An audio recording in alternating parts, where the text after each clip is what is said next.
蒙古帝国，历史上连续疆域最大的帝国。这头野兽像闪电一样突袭，从中亚平原横扫到欧洲城堡，所过之处无不留下恐惧与毁灭。崩溃的中亚，战栗的欧洲，他们如何在短短数十年内征服广袤的欧亚大陆？他们的征服对整个世界又产生了怎样深远的影响？请跟着我一起探索这段嘶鸣与颤抖的历史，揭开蒙古铁蹄，将整个世界踩在脚下的惊世传奇。公元1218年，一支500名蒙古商人的商队带着丰富的商品从中亚平原前往繁荣的花剌子模国。这是由蒙古大汗成吉思汗特别派遣的一支商队，希望通过贸易增加两国的友好关系。此时，成吉思汗正与他们的世仇大金国进行着最后的血战。成吉思汗一心想灭了这个曾经欺负他们的东北人，便对和他们接壤的花剌子模国采取友好的态度，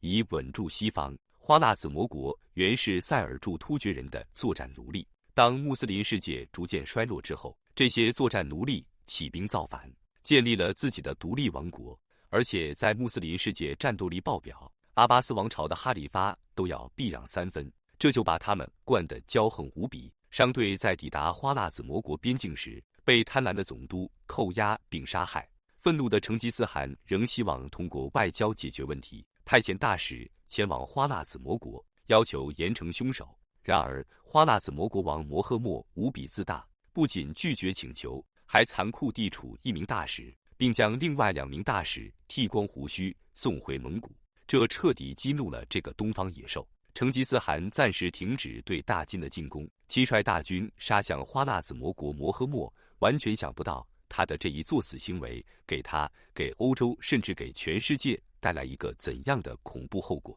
当时蒙古拥有着最强大的军事水平以及骑兵，蒙古马可以在零下40度的环境中冲锋，这一点无论是中亚还是欧洲，几乎就没有能与之媲美的马种。他们又从大宋学到了冶炼技术，重骑兵和轻骑兵装备极其先进，更有从大宋和大金抢来的攻城器型，并且成吉思汗还拥有当时最顶级的天才将领，文有运筹帷幄的耶路楚材。他同阿吉亚拉瓦赤父子无有，出生入死，名震欧亚的4杰博尔忽、木华黎、博尔术、赤老温斯敖、速不台、哲勒灭、哲别、忽必来、4弟和萨、别勒古台、和赤温、天木格、4子术赤、察合台、窝阔台、拓雷这些天才型军事将领，让13世纪的蒙古所向披靡，对任何一个国家都是纯粹而全面的军事碾压。所以，这与花剌子模国一仗，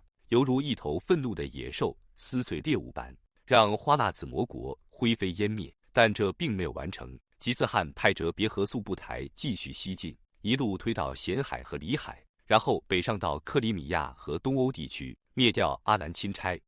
而成吉思汗则向下继续追击逃亡的摩诃末之子扎兰丁，一直打到印度河岸边。另外有一部分被打散的花剌子模国的残余部队无处可去，就只能在中亚游荡。后来他们的后代们慢慢游荡到耶路撒冷附近，为了躲避蒙古人，1244年同哈里发国的军队攻占了耶路撒冷。1223年，蒙古军队完成了历史上最长的骑兵突袭，战斗行程8900公里，摧枯拉朽般彻底征服了中亚大部分地区。这次西征让蒙古军队看到西方国家如此不堪一击。相比之下，虽然东边的大宋和大军衰落已久，但打起来依然艰难。蒙古军队因此认识到征服西方简直易如反掌，中东和东欧各国从此就在劫难逃。12年后，他们卷土重来。1235年，新继位的大汗窝阔台派出了拔都、贵由、蒙哥等成吉思汗的孙子进行第2次西征。这场被称为长子西征的军事行动，让整个欧洲产生了强烈的震动。在1235年至1240年期间，这些贵族子弟彻底摧毁了占据了整个东欧草原的基辅罗斯各公国。由于缺乏足够的人力管理，蒙古人扶持了傀儡政权来治理其他公国。这个政权后来逐渐发展为莫斯科公国，直到后来蒙古帝国的衰落，莫斯科公国重新统一罗斯，建立了俄罗斯沙皇国。获得基辅罗斯之后，蒙古军队并没有停下脚步，他们兵分两路，一路向北直指波兰，另一路向南入侵匈牙利。在莱克尼察的战役里，蒙古军队把波兰西里西亚公爵亨里克二世及盟友神圣罗马帝国部队、德国骑兵以及条顿骑士团等共计3万重甲骑兵几乎全歼蒙古人，割下他们的耳朵，整整装满9大包。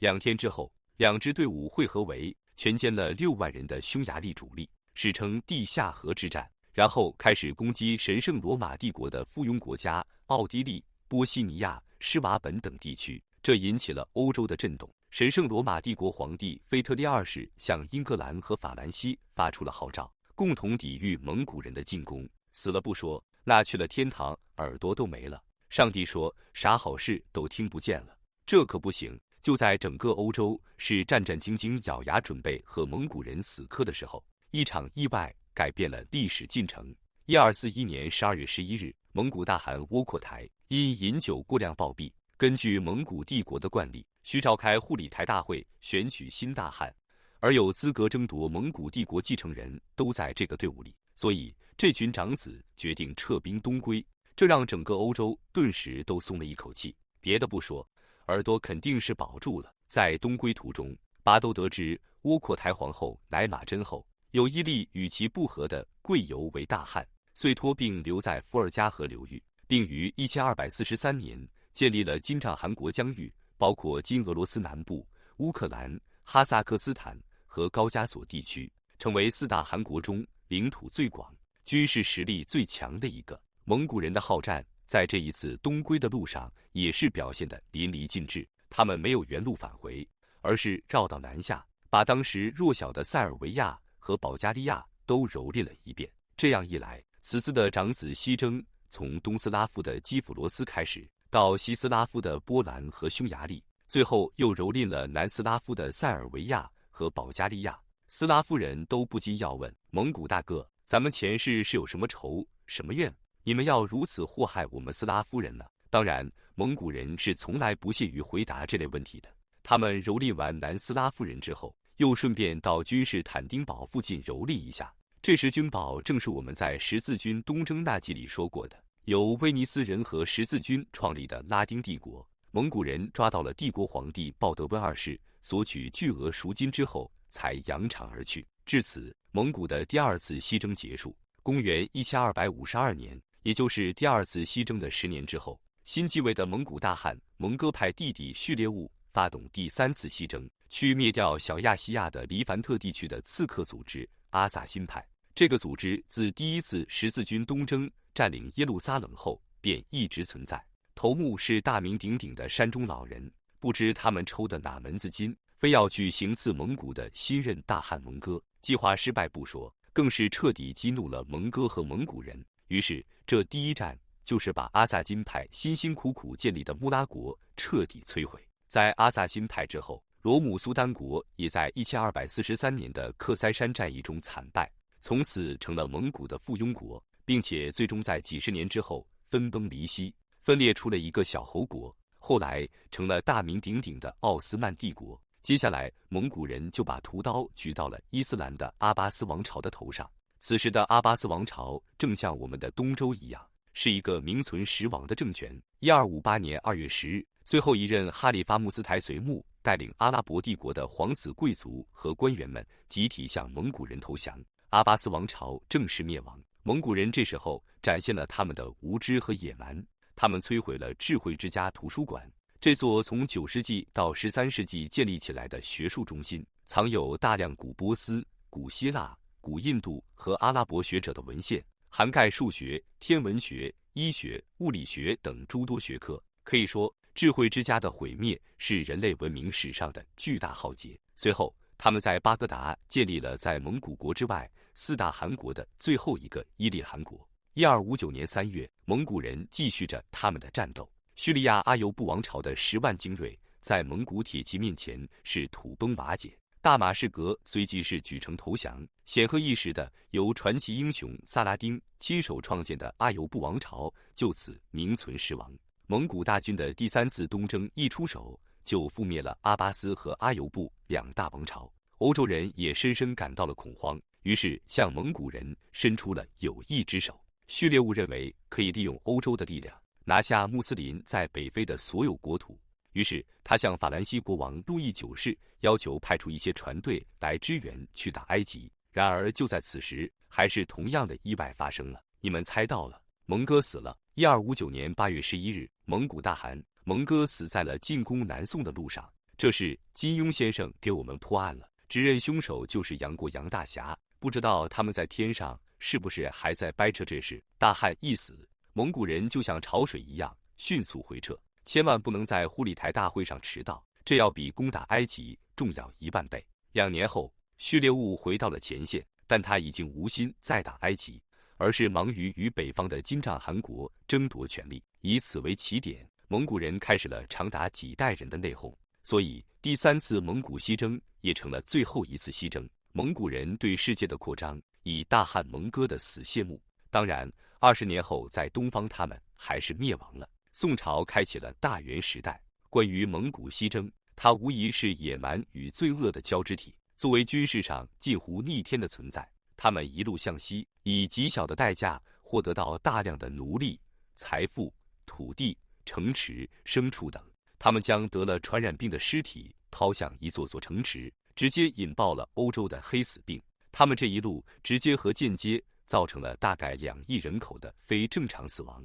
许许多多的著名古城都夷为平地。然而从欧洲的角度来看，蒙古西征也有显著的积极影响，对人类总体文明产生了促进作用。首先，他们打通了欧亚的商业航线，繁荣了从东亚到欧洲的贸易，许多欧洲人因此得以了解并前往东方。马可·波罗游记成为了解中国、日本和印度的重要窗口，而且是之后几百年里唯一的一个窗口，激发欧洲人对东方谜一样的向往，最终推动欧洲大航海时代的到来。其次，蒙古的宗教信仰自由让欧洲的宗教观念开始松动。当然，仍有忠实的基督教徒表达了这就是上帝之鞭，我们做错事，上帝他老人家拿着蒙古人这个大鞭子惩罚我们呢。最后，蒙古把东亚的技术传入中亚和欧洲，其中印刷术、火药和指南针最为重要。拉丁字母更容易快速排列并印刷，